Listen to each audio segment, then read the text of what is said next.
রাষ্ট্রের প্রধান প্রধান দৈনিক পত্রিকাগুলো তাদের আন্তর্জাতিক খবরে যে সকল খবর গুরুত্ব সহকারে ছাপিয়েছে তার মধ্যে শুরুতেই থাকছে ফিলিস্তিনি বন্দী নির্যাতনের নির্মম কাহিনী। ৮ মাস ইসরায়েলের হাতে বন্দী থাকার পর মুক্তি পেয়েছে আল শিফা হাসপাতালের পরিচালক সহ ৫৫ জন। সীমা লঙ্ঘন নিয়ে দখলদার ইসরায়েলি বাহিনীর কোনো অনুশোচনা নেই। গাজায় ইসরায়েলি বর্বরতা অব্যাহত, আরো অর্ধশত ফিলিস্তিনি নিহত। হিজবুল্লাহ ড্রোনে 18 ইসরায়েলি সেনা নিহত। এবার ইরাক থেকেও হামলা চালানো হচ্ছে।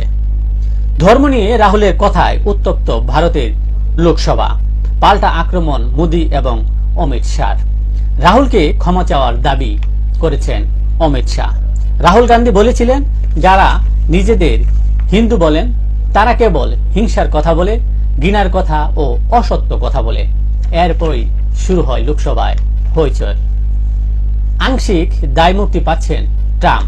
সুপ্রিম কোর্টের এক রায় এ তথ্য প্রকাশ করেছে। আলোচনায় সমালোচনায় ডেমোক্রেটরা। যুক্তরাজ্যে নির্বাচন, ঋষি সুনাক হারলে রুয়ান্ডা নীতিতে ক্ষতি বাংলাদেশি টাকায় ৫,০০০ কোটি টাকা।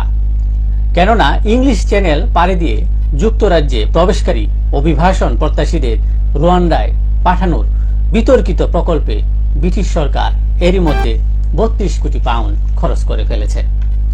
এই অবস্থায় সুনাক যদি ফেল করেন, পাশ না করতে পারেন, তাহলে এই প্রকল্পের টাকা ক্ষতি হওয়ার সম্ভাবনা আছে এবং পরবর্তী বিরোধী দল এই প্রকল্প মেনে নাও নিতে পারেন। এই ছিল দেশের প্রধান প্রধান দৈনিক পত্রিকার শিরোনামে উঠে আসা শীর্ষ সংবাদ, জানিয়ে এতক্ষণ আপনাদের মাঝে উপস্থিত ছিলাম। আশা করি আপনাদের ভালোই লেগেছে। সার্বিক খবরের বিবেচনায় যদি আপনাদের কোনো অভিমত, অভিব্যক্তি, সমালোচনা কিংবা কোনো মন্তব্য থেকে থাকে তাহলে অবশ্যই কমেন্টসে জানাবেন।